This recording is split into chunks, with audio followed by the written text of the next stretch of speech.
नमस्कार, मी प्रमिला झमरे। तर आज मी तांदळाच्या पिठाची मसाला भाकरी करणार आहे। तर एक वाटी 1 प्लेट मी तांदळाचं पीठ चाळून घेतलेलं आहे। हे गिरणीतून मी दळून आणलेलं आहे। इथं थोडासा 1 चमचा ओवा घेतलाय, थोडीशी कोथिंबीर आहे, हळद आहे, धने पावडर आहे, गरम मसाला आणि लाल चटणी घेतली। तर हे सगळं मी ह्यात टाकून घेणार आहे।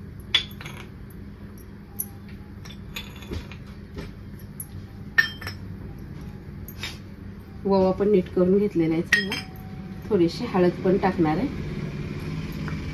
तर ह्यात मी चवीनुसार मीठ टाकून घेतलेलं आहे।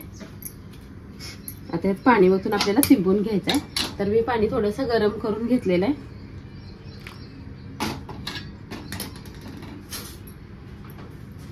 तर गरम असल्यामुळे मी चमचा घेतलेला आहे। तर बघा, असं मी पीठ तिंबून घेतलंय। आपण आता ह्याला भाकरी करायला घेऊया। आपल्याला भाकरी किती मोठी आणि छोटी करायची त्याच्या अंदाजाने गोळा घ्यायचा। तर ह्याला मी खाली लावण्यासाठी पण तांदळाचं पीठ घेतलेलं आहे।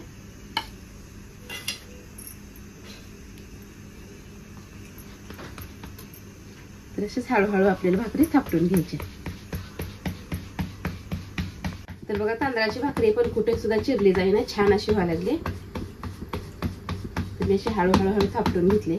हे साईडचं पीठच आपल्याला ह्याच्यावरून थोडं थोडं टाकायचं आणि मग थापटून घ्यायची भाकरी। तर छान अशी मी भाकरी थापटून घेतलेली आहे। गॅसवर तवा पण ठेवलाय, तवा पण छान असा तापलेला आहे। तर मी ह्यात भाकरी टाकून घेते। तर ह्याला चांगलं पाणी लावून घ्यायचं एक साईडनं।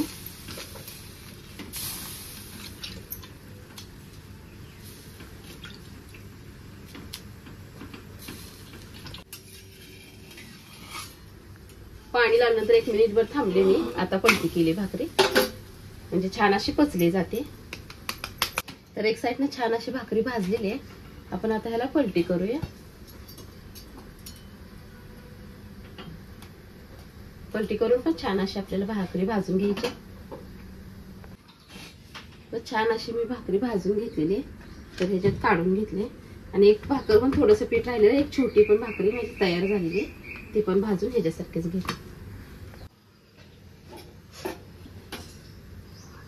एक छोटीशी भाकरी पण मी पलटी केलेली आहे, छान अशी एका बाजूने भाजून झालेली आहे।